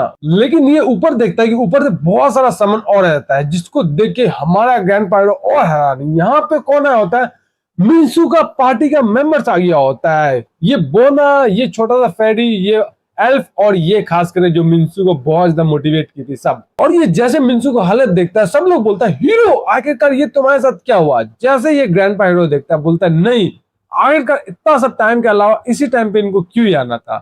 अब हमें दूसरा जगह का सीन दिखाया जाता है जहां पर हीरो ऑफ फेथ अपना टोटल पूरा फॉलोअर के साथ चली जाती है हमला करने के लिए, और यहाँ का जितना भी सबमरीन होता है सबको ब्लास्ट करना स्टार्ट कर देते हैं। उधर से हमारा एयरफोर्स आता है जो कि इस पे हमला करना स्टार्ट कर देता है, और सारा पायलट बोलता है कि हम लोग डायरेक्ट इसका सर धड़ से अलग कर देंगे, यही बोलिए सब फायर कर देता है। और जैसे मिसाइल उसके सामने जाता है तब हीरो ऑफ फेथ बोलती है तुम लोग हम पे मिसाइल डाल रहे हो, हम लोग तो अनआर्म्ड है, हमारे पास कोई भी हथियार नहीं है, हम लोग आर्मलेस है, हम लोग फ्रीली है, हम लोग बहुत ज्यादा फ्रेंडली बंदे हैं, तुम इतना ज्यादा क्रूअल वर्ल्ड है, तुम हमारे साथ ऐसा ट्रीटमेंट कर रहे हो। यही बोल के अपना दो फॉलोअर्स का आगे लाती है, दोनों फॉलोअर्स अपना सेक्रीफाइस देने के लिए रेडी होता है, दोनों फॉलोअर्स अपना सेक्रीफाइस देता है और जितना भी मिसाइल होता है सबको फ्लावर बना के उड़ा देता है। ये देख के सारा बंदा हैरान, खास करके पायलट। पायलट बोलता है हम लोग ऐसे मिरेकल के साथ कैसे लड़ सकते हैं, हम लोग को वापस से एयर स्ट्राइक करना पड़ेगा, इसलिए सब लोग अपना एयरक्राफ्ट को नीचे लेकर के चलो। लेकिन देखता क्या है कि उसको बहुत सारे पायलट को खुद ही बना लेती है अपना खुद का फॉलोअर्स। ये देख के ये पायलट भी हैरान, बोलता है ऐसे मॉन्स्टर के साथ हम लोग कैसे फाइट करेंगे, हमें फिर से स्ट्राइक करना पड़ेगा, इसलिए हमें लोअर एल्टीट्यूड पे जाना पड़ेगा, क्या तुम लोग सुन रहे हो। लेकिन देखता है कि इसका जो माइक्रोफोन होता है उसको भी फ्लावर बना के उड़ा देती है और इसका भी खेल खत्म कर देती है, जितना भी वहां पे एयरक्राफ्ट होता है सबका खेल खत्म कर देती है। जैसे ही अभी ईरान ने यूएस का एयरक्राफ्ट का खेल खत्म किया वैसे ही सेम यहाँ पे हो रहा है, जिस पे सब बोलता है क्या ये मिरेकल है, हम लोग इसे फाइट कैसे करेंगे। जिस पर हीरो ऑफ फेथ बोलती है वाओ ये दृश्य देखो कितना ज्यादा सुंदर है दृश्य, क्या हिंदी वर्ड बोला मैंने, अगर ये सुंदर नहीं है तो किसको तुम सुंदर बोलेंगे। और वही नीचे में जितना भी सबमरीन वगैरह होता है, बोट्स वगैरह होता है, सब इस पे हमला कर रहा होता है मिसाइल पे, और जितना भी जनरल होता है सब इसको खत्म करने के लिए रेडी हो जाता है। लेकिन थोड़ा देर बाद का सीन दिखाया जाता है जहां पे सारा सबमरीन, सारा मिसाइल, सारा नेवी खत्म हो गया होता है, जिस पे जनरल बोलता है हम लोग इतना ज्यादा पावरलेस कैसे हो गए, हम लोग इस मिरेकल के साथ फाइट कैसे करेंगे। तब पीछे से एक बंदा आता है जो कि हीरो ऑफ फेथ जैसा दिखता है, बोलता है ये कोई मिरेकल नहीं है। जिस पे जनरल बोलता है तुम तो सेम उसी की तरह दिखते हो ना। जिस पे ये बच्चा बोलता है मैं मिरेकल ही हूँ, इसलिए मैं मिरेकल जैसा दिखता हूँ, मैं हूँ रियल हीरो ऑफ फेथ। ये वही बंदा है जिसको लावा के अंदर में से वो चर्च के लोगों ने निकाला था। जिस पे जनरल बोलते हैं तुम कहाँ से आए हो, आखिरकार तुम हो क्या। जिस पर हीरो ऑफ फेथ बोलता है जैसा कि मेरे को एक्सपेक्ट था, ये दुनिया मेरे को भूल गया होगा, लेकिन मेरे बच्चे तुम मेरे पे बिलीव करो, मैं सब चीज ठीक कर दूंगा। यही बोल के उस स्क्रीन के अंदर चला जाता है और directly real of hero of faith के पास जा रहा होता है। तब इसका स्टोरी बताया जाता है कि ये बहुत स्मॉल चाइल्ड था और ये अपने डेमन वर्ल्ड की जगह पे जाकर उसका डेमन को कैसे खत्म किया था, और डेमन को खत्म करने के बाद वो रोया भी था डेमन का परिस्थिति जानने के बाद। और ये जिस जिस टाउन में जाता था उस टाउन के बंदे बहुत ज्यादा खुश हो जाते थे, बहुत ज्यादा हरियाली खुशी आ जाता था। जैसे वो अंदर देखता है कि उस सामने उसी के पास टेलीपोर्ट हो गया होता और इसका पर व्हाट अ ब्यूटीफुल, कितना सुंदर लग रहा है देखने में। और उसके कंपेयर में इसका पर देखो, ये गोल्डन है लेकिन ज्यादा सुंदर ये व्हाइट वाला लग रहा है मेरे को तो। जिस पर ये बोलती है मेरे को लग रहा था कि तुम एग्जिस्ट करोगे, तुम मेरे जैसा हीरो ऑफ फेथ हो, इसलिए मैं तुमको अपना ग्रीटिंग्स देती हूँ। जिस पर उसके सारे फॉलोअर्स को घूरता है, सारा फॉलोअर्स को ग्रीटिंग करता है और बोलता है तुम ये सारे पीपल्स को डरा के रखे हुए, कोई भी तुमसे प्यार नहीं करता है, कितना ज्यादा बुरी बात है ये। तब हमें हीरो ऑफ फेथ का पास दिखाया जाता है जहाँ पे बहुत ज्यादा डरी हुई रहती है। और जब इसके पास चर्च जाता है इसको पूरा ट्रेन करने के लिए, तो इसका लाइफ बहुत ज्यादा खराब हो गया होता है, फियर के कारण बहुत ज्यादा घबरा रही होती है, अपना पूरा कहानी रखती है। बोलते तुमको क्या पता है, ये बोल के अपना और 8 जनरल का सेक्रीफाइस दे देती है और उसके बदले में एक बहुत ही बड़ा डेमन को समन करती है। बोलती है ये फॉलन एंजल मिटेनियल, और उससे अटैक करवा देती है। इसको देख के हमारे रियल हीरो ऑफ फेथ बस शांत से देख रहा होता है उसकी तरह। अब हमें हीरो ऑफ फेथ के पास्ट के बारे में बताया जाता है कि वो कैसे विलन बनी। वो तो यहाँ पे हीरो बन के आई होगी, डेमन लॉर्ड को मारी होगी, तो यहाँ पे आके विलन कैसे बनी। उसकी जो मदर थी वो फेथ में बिलीव करने लगी थी, जिस वजह से वो चर्च में जाकर के प्रेयर कर रही थी सारे बंदे के साथ। और वहां पे जो बंदा रहता था वो सबको बोलता था हम लोग मेंबर्स हैं जो कि चूजन वन है, आप लोग हम पे बिलीव करो। सब लोग बिलीव कर रहा था, सब लोग। जिस पर ये सोचते कि मुझे लग रहा था ये सिर्फ रिलीजियस है, तो इसलिए मैं भी प्रे करने लगी कि जो मेरा मदर चाहती है वो हो और मेरा मदर हमेशा ही हैप्पी रहे। मैं प्रेयर को हमेशा एंजॉय करते थे। लेकिन मेरा फ्रेंड्स इन सब सेशंस को कल्ट बोलता था, कल्ट फक मैन। और इसका डेस्क पे भी लिखता था तुम बहुत ज्यादा गंदी है, तुम लोग ब्रेक ले लो, खत्म हो जाओ, ये हो जाओ, वो हो जाओ। इसको देख के बहुत ज्यादा डिप्रेस हो जाती थी। लेकिन ये हर बार आती इसको रगड़ के साफ करती, क्योंकि ये नहीं चाहते थे कि इसका मदर कभी भी क्राई करे इसके लिए। जिस वजह से ये हमेशा इसका मदर के पास जाके स्माइल करती थी। यही चीज सोच सोच के अपने अंदर सारा दर्द को ये छुपा के रखी थी। लेकिन ये कब तक, जब तक वो इंसिडेंट नहीं हुआ था। जब ये उसका मदर गई थी प्रेयर करने के लिए, तब वही बंदा आता है, बोलता है सिस्टर क्या तुम आज रात के लेट नाइट प्रेयर सेशन में आना चाहोगी। जिसको देख के ये अंदर लेके जाता है उसका मदर को और बहुत ही गंदा हरकत करता है। इसको देख के ये बहुत ज्यादा डर जाती है। तब उसका मदर बाहर आती है, बोलती है हना तुम्हें भी बुलाया जा रहा है प्रेयर करने के लिए, और सबको पता है कि अंदर क्या हो रहा था। ये देख के बताती है तुमको पता है मेरे साथ क्या हुआ है। और फिर प्रेजेंट सीन दिखाया जाता है जहाँ पे ये उसी डीमन को बुला करके अटैक की होती है हमारा रियल हीरो ऑफ फेथ पे। रियल हीरो ऑफ फेथ बोलता है जो प्रोटेक्ट करे, जो डिफेंड करे, जो डिसेंड करे, यही बोल के अपना सील निकाल देता है। इतना ज्यादा पावरफुल सील होता है जिससे हैना का इस पे अटैक का कोई मतलब ही नहीं होता। ये सारा चीज लाइव टेलीविजन पे देखा जा रहा होता है चर्च के सारे बंदे के सामने। सारा बंदा प्रेयर करके हमारे हीरो ऑफ फेथ का पावर बढ़ा रहा होता है। जिस पे सामने वाला बंदा बोलता है योर होलीनेस, मुझे पता है ये डाउट होना नहीं चाहिए लेकिन मैं आपसे कुछ पूछना चाहता हूँ। जिस पे सामने वाला बंदा बोलता है पूछो। तो आगे बोलता है कि अगर क्या होगा कि हमारा हीरो ऑफ फेथ हार गए, आपने बोला था इसके अलावा हमारे पास और कोई भी ऑप्शन नहीं है, यही हमारा लास्ट ऑप्शन है। जिस पर हमारा होलीनेस बोलते हैं ऐसा हो ही नहीं सकता, ये नामुमकिन है जो हमारा हीरो ऑफ फेथ हारा। क्योंकि जो हाना है उसके पास मिलियंस ऑफ पीपल का फेयर का पावर है, लेकिन हमारा जो हीरो ऑफ फेथ है उनके पास जो वेपन है वो 1.1 बिलियन बिलीवर्स ऑफ फेथ है। तो वो हार ही नहीं सकते, वो 100 गुना ज्यादा पावरफुल है हमारा हीरो। इसलिए उनपे शक करना छोड़ दो और प्रेयर करो बस मन बंद करके। और ये बोल के वापस से प्रेयर करना स्टार्ट कर देता है।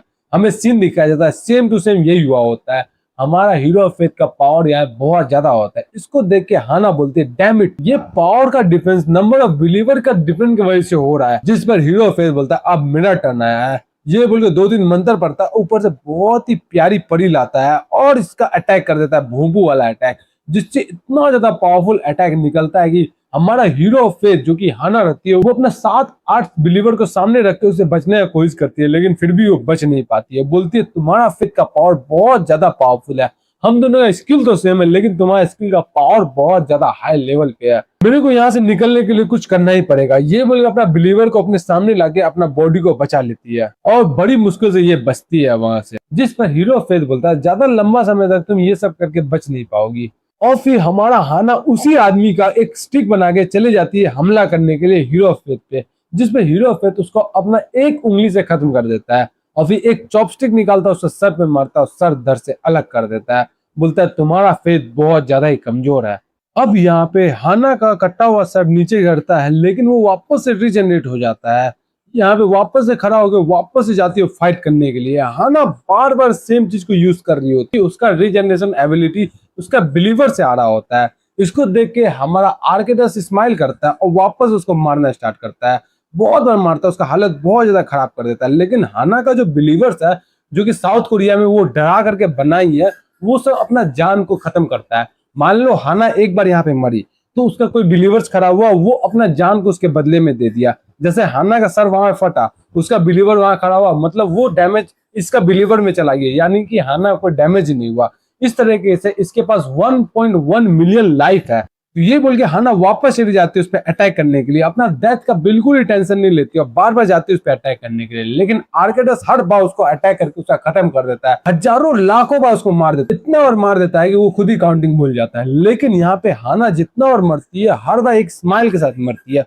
उसका हर एक फेस में एक छोटा सा स्माइल रहता है। आर्केडस मन में सोचता है, आर्कर इस एफर्ट का मतलब ही क्या, जब तुमको पता है कि तुम हार जाओगी फिर भी तुम स्माइल करके मर रही हो। आर्कर इस सब के पीछे रीजन क्या है, मैं कुछ समझ नहीं पा रहा हूँ। क्या तुम ऐसा एक्ट कर रही हो कि मैं इस वर्ल्ड में बहुत लंबा समय से नहीं हूँ? लेकिन ये सब हाना का एक बहुत ही बड़ा ग्रैंड प्लान का एक छोटा सा पार्ट था, जिसको सक्सेसफुल होते हुए अब हम देखेंगे। यहाँ पे जितना भी बिलीवर्स आर्किटेक्ट्स पे बिलीव कर रहा था, वो लोग के माइंड में एक छोटा सा डाउट आने लगा कि हमारा जो हीरो फेथ है, जिसके पास 1.1 बिलियन फॉलोअर्स है, वो अपने एनिमीज को मान नहीं पा रहा है। या ऐसा तो नहीं हमारा जो बिलीव है वो कम पड़ रहा है, या फिर हम लोग जीत ही नहीं सकते हैं? ये ओमनीपोटेंट ट्रस्ट धीरे धीरे कम होना स्टार्ट होता है। जैसे वो लोग डाउट करते हैं कि हम लोग जीत नहीं सकते और हाना से डरना स्टार्ट करते हैं, वो सब भी हाना का फॉलोअर बन जाते हैं। देखो यहाँ पे दो चीज हो रहा है। जो आर्किटेक्ट का बिलीवर है वो खुद के मर्जी से बिलीव कर रहा है, इसलिए वो होप के हिसाब से आर्किटेक्ट का फॉलोअर बने। लेकिन हाना का जो बिलीवर्स है, वो हाना का डर के वजह से उसका फॉलोअर्स बन रहा है। तो जो हाना से डरेगा वो हाना का फॉलोअर्स बन जाएगा। तो जैसे वो उसका फॉलोअर्स बनता है, सारा बंदा देख के हैरान।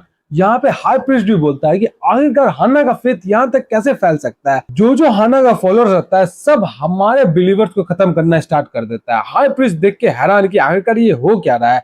और यहाँ पे बैटलफील्ड में हाना का ताकत बढ़ते हुए दिख रहा है और आर्किटेक्ट का ताकत घटते हुए दिख रहा है। जिस पर हाना बोलती है, अब तुम समझ पा रहे हो ना मैं क्या करने की कोशिश कर रही थी। तुम्हारा पावर का ऑरिजिन ही मैं घटा रही हूँ और मेरा पावर का ऑरिजिन ही बढ़ रहा है।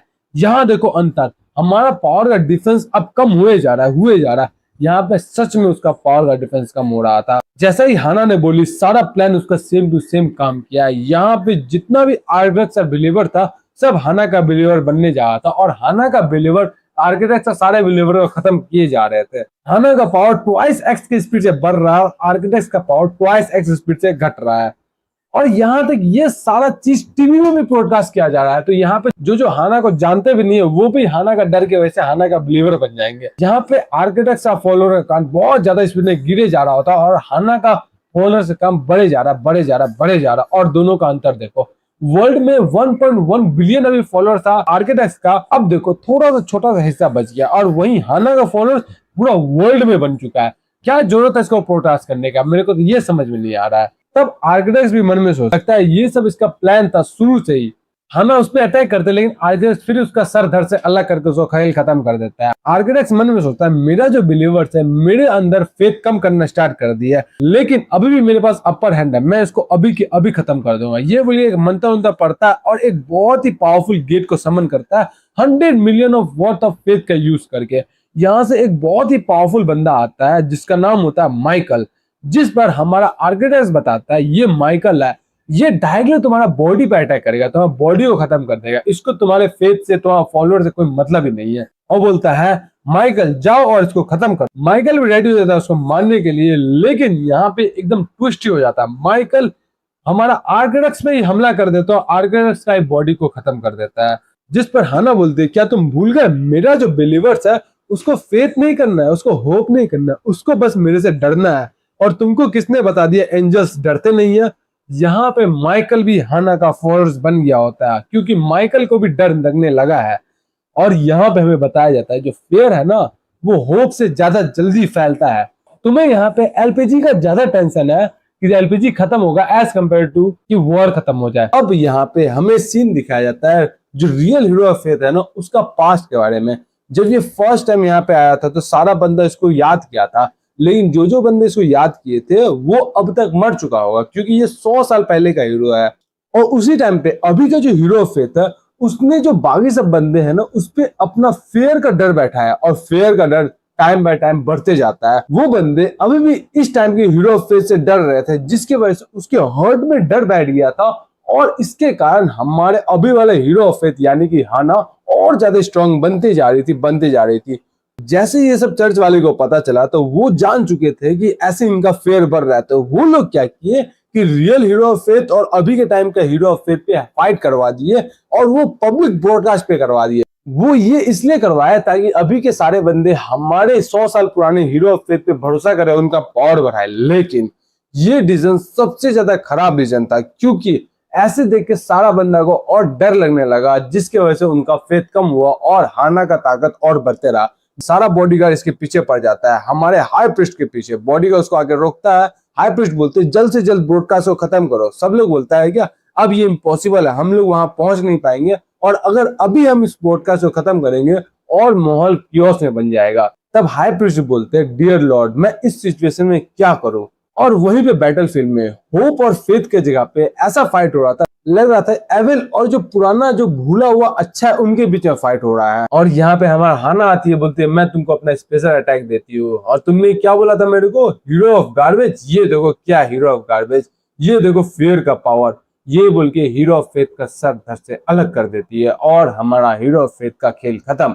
दरमियान भी मन में सोचता है आखिरकार गलत कहाँ हुआ, मैं क्या बहुत लंबा समय तक सो गया था, आखिरकार मैं गलती कहाँ पे किया, मेरा लॉस का कारण क्या था। ये बोल के सब पूरा बॉडी समुद्र के नीचे चला जाता है और इसका खेल खत्म। फक, यहाँ पे ये मर कैसे गया यार। लेकिन तभी यहाँ दूसरी जगह सीन दिखाया जाता है जहाँ पे ये आ गया होता है। ये बोलता है क्या अभी तक मैं जिंदा हूँ, जहाँ पे सारा बच्चे लोग बोलते हैं ये देखो रियल सेंट आ चुके हैं। हमारा दरमियान बोलता है क्या मैं सरवाइव कर लिया है, क्या ये आफ्टर लाइफ का कुछ शॉर्ट इमेजेस है। लेकिन सामने देखता है कि ये दरमियान के नाम का कुछ ऑर्फन रहता है जो इसके नाम से चल रहा होता है। सामने जाता है, सारा बच्चा लोग बहुत ज्यादा ही खुश रहता है, बोलता है क्या तुम बच्चे लोग मेरे को भूले नहीं हो। तब हमें दरमियान का पास्ट के बारे में बताया जाता है। ये भी एक तरह का भिखारी था जिसको इसके मदर फादर ने छोड़ दिया था, और ये भीख मांगता था, और इसको यहाँ के बाकी सब भिखारी ने पाला था। ये सारा भिखारी के जैसा ज्यादा था, सब जगह राशन मांगता था, पैसा मांगता था या कुछ ही मांगता था, और दिन भर कलेक्ट करके वापस से ला के देता था अपना जो ग्रुप का लीडर है उसको। लेकिन जब ये ला के नहीं देता था तब इसका ग्रुप का लीडर इसको बहुत मारता था, और बोलता था कि अगर सुबह तक तुम अपना टारगेट पूरा नहीं किए तो मैं तुमको जान से खत्म कर दूंगा। ये बोल के उसको वहां से भगा दिया। दौड़ के ये भागते भागते जा रहा था, जबकि ये सब बात इसका 10 साल की उम्र से छोटे उम्र का था, यानी कि ये 10 साल की उम्र में इतना बड़ा ट्रॉमा फेस कर रहा था। ये दौड़ के जा रहा था, उस टाइम का जो कैरेट है ना, कैट इसको कुचल देता है, और ये ठंड में तरपते तरपते मर जाता है। बहुत ही बुरा हुआ है इसके साथ। और यहाँ पे जो ड्राइवर है बोलता है क्या अनलकी बच्चा। इस ड्राइवर को अपना गलती से मतलब नहीं है, बच्चे को अनलकी बोल दिया, वारे ड्राइवर। अब उसके बाद दरमियान दूसरे वर्ल्ड में जाता है, वहां का हीरो बनता है, और ये मन में एक चीज ठान लेता है कि जब ये वापस जाएगा तो किसी भी बच्चे को ऐसा हालत में नहीं रखने देगा जैसा हालत में ये गया। ये हमेशा बच्चे लोगों को ऐसा चीज सिखाया कि एडल्ट बनने के बाद तुम शेयर करना सीखो, और इसी तरीके की ये एक होप स्टार्ट किया जो कि अभी तक इसके बारे में याद किया जाता है। तब दरमियान उसके पास जाता है, बोलता है तुम लोग मुझे अपना बिलीव दो, जिसपे बच्चे लोग बोलते हैं कि हाँ दे तो देंगे, कि हम लोग आपको ये दे कैसे। दरमियान अपना हाथ आगे बढ़ाता है, बोलता है जैसे तुम गैदर करते हो वैसे मुझे अपना बिलीव दो। ये सब भी अपना बिलीव इसको दे देता है, बोलता है वाओ क्या बिलीव है। अब दरमियान इन सब पे शुक्रिया करता है, बोलता है बहुत बहुत अच्छा, अब तुम लोग एडल्ट बन के फ्यूचर के बंदे को भी सिखाना कि शेयर कैसे करते हैं। ये सब भी ओके बोलता है। अब दरमियान वो सारा बिलीव को अपना पावर बना के वापस से समुद्र से बाहर निकलता है, बोलता है अब मैं दिखाता हूँ किसमें कितना दम है। लेकिन यहाँ पे जैसे 4-5 पड़ था वो कट के 2 बन चुका है, और उसके अलावा जो हाना का बिलीवर्स है वो बढ़ते जा रहा। हाना 1.1 बिलियन बिलीवर्स का फेथ को एब्जॉर्ब करके ये बहुत ज्यादा ही ताकतवर हो गई, और बोलती है देखो तुम्हारा बिलीवर्स ने कितना मेरे को पावर दिया है, अब मेरे को लगता नहीं कि ये गेम फेयर हुआ है। और यही बोल के अपना सारा बिलीवर्स से उस पर अटैक करवा देती है, जिसपे दरमियान अकेले उन सबसे फाइट कर रहा होता है, और मन में सोचता है मेरे को ये सबको एंड्योर करना पड़ेगा, क्योंकि पावर अगर नंबर ऑफ बिलीवर का फेथ से डिसाइड होगा तो मैं बहुत पहले ही हार जाता, लेकिन मेरे को लगता नहीं कि ये ऐसे डिसाइड होगा। यही बोलकर सारा बिलीवर का चोट को ले रहा होता अपने ऊपर, लेकिन तब देखता है कि सारा लोग गायब हो गया था। इसके ऊपर वही लड़की अटैक करती है जिसपे ये पहले अटैक करवाया था हाना पे, जिसपे हाना बोलती है तुमने जो मेरे को दिया था अब मैं तुमको वापस करती हूँ। ऐसा जोर से अटैक लगता है जिसपे इसका हालत खराब हो गया होता है। लेकिन यहाँ पे अभी भी अपना हीरो ऑफ फेथ उस जगह पे खड़ा होता है, अभी तक मरा नहीं होता है।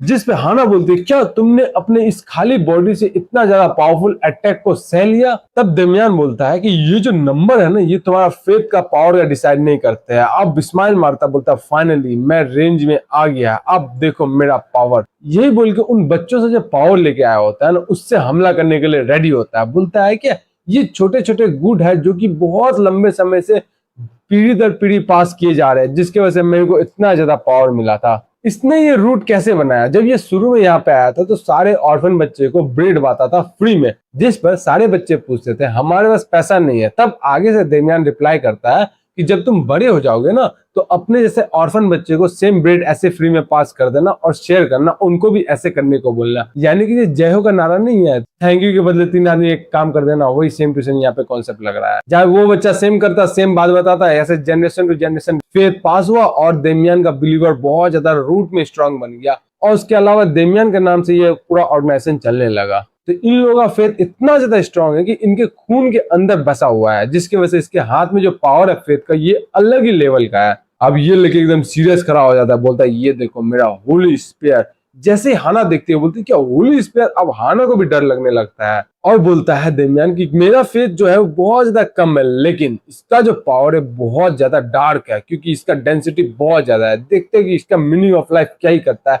क्या तुम इसको ब्लॉक कर सकती हो? मैंने जो पीढ़ी दर पीढ़ी फेथ गैदर किया है, तुम उसको कैसे काउंटर करोगी? जिसमें हाना बोलती है मेरे को इसको काउंटर करने के लिए कोई जरूरत नहीं है, मैं अपने कुछ पीपल को भेजूंगी जो मेरे लिए इसको काउंटर कर लेंगे। बस मेरे को ये देखना है कि इस बार मेरा कितना ज्यादा बिलीवर्स खत्म होता है इस चीज को सेक्रीफाइस करने में। जैसे ही चुटकी बजाती है सारे बिलीवर्स को आगे लाने के लिए, देखती है कि कोई भी बिलीवर्स उसका आगे नहीं आ रहा होता है और उसके अलावा सारा बिलीवर्स रो रहा होता है। हिना पूछते हैं कि आयरन हुआ क्या है तुम लोगों के साथ, तुम लोग ऐसे खड़े क्यों हो? जिस पर दरमियान बोलता है कि ऑफ कोर्स ही बात है, ये लोग को पता चल गया कि रियल फेथ कितना ज्यादा अलग लेवल का है, डरने से कुछ नहीं होता है, इसलिए ये अब तुमसे डर नहीं रहा है, जिसके वजह से इन सब का फेथ कम हो रहा है। और ये बोल के अपना स्पेयर उसके ऊपर फेंक देता है और हाना के आर पार हो गया होता है स्पेयर। हाना तो बोल रही होती कि ये सब वांट मेरे लिए कुछ भी नहीं है, लेकिन इसको पता चल जाता है कि ये वांट्स बहुत ज्यादा खतरनाक है, अगर ये जल्द कुछ नहीं की तो ये खुद ही खत्म हो जाएगी। ये कोशिश कर रही है कि उस स्पेयर को वापस निकाले, लेकिन ऐसा कुछ हो नहीं पा रहा है। अब ये भी रोने लगती है और इसके अंदर का जो मेन ओरिजिन का सोर्स था फेयर वाला, वो भी खत्म होने लगता है और इसके ऊपर से भी फेयर का जो ब्लाइंड पट्टी होता है वो छटने लगता है। इसको उस कल्ट के पीछे से डर लग रहा था ना, जिसकी वजह से इसके अंदर फेयर आया, उस समाज के प्रति घृणा आया, जिसकी वजह से सबको डराना स्टार्ट करी थी। अब उसके प्रति भी जो फेयर था वो भी इनका खत्म होने लगा। बोलती है कि इस तरह से मेरा जो पावर रेज सौरो था वो तो खत्म हो जाएगा, ऐसा मैं होने नहीं दे सकती, मेरा सारा पावर का सोर्स ही खत्म हो जाएगा, ये सब तुम्हारी गलती है, तुमने मेरे को सेव नहीं करा था, मैं तुम पे कितना ज्यादा फेथ करा था, तुम्हारे वजह से सारा चीज हुआ, तुम्हारे नाम पे रिलीजन कल्ट बना जिसका मेरा मदर ने साथ दिया और उसके वजह से मेरा मदर के साथ बहुत गंदा चीज हुआ और मेरे साथ भी बहुत गंदा चीज होने वाला था। अगर तुम रिलीजन को सपोर्ट ही नहीं करते तो ऐसा कुछ होता ही नहीं, अगर तुम रिलीजन को सपोर्ट भी करा तो तुमने आकर के उस कल्ट वाले को सजा क्यों नहीं दिया? ये सब बोल रही होती, लेकिन तब तक इसके जितने बिलीवर्स थे जिसके माथा पे पट्टी बन रहा था, सबका पट्टी खुल जाता है आंखों से। अब बोलती है मैं अभी तक हारी नहीं हूँ, यही बोल के हमारा दरमियान के पीछे चली जाती है। बोलते है कि अगर मैं तुमको अभी मार दूंगी तो सब लोग मेरे पे वापस से बिलीव करने लगेंगे, मैं सब चीज को वापस से स्टार्ट कर सकती हूँ, मेरे को तो बस इन्हें डराना ही है ना। यही बोल के ये स्पेयर से उसके आर पार जाने लगती है, लेकिन यहाँ पे दरमियान साइड नहीं होता, बोलता है आ जाओ गले लग जाओ मेरी बच्ची। ये देख के हाना और ज्यादा हैरान हो जाते हैं कि आखिरकार इसने डॉज क्यों नहीं करा।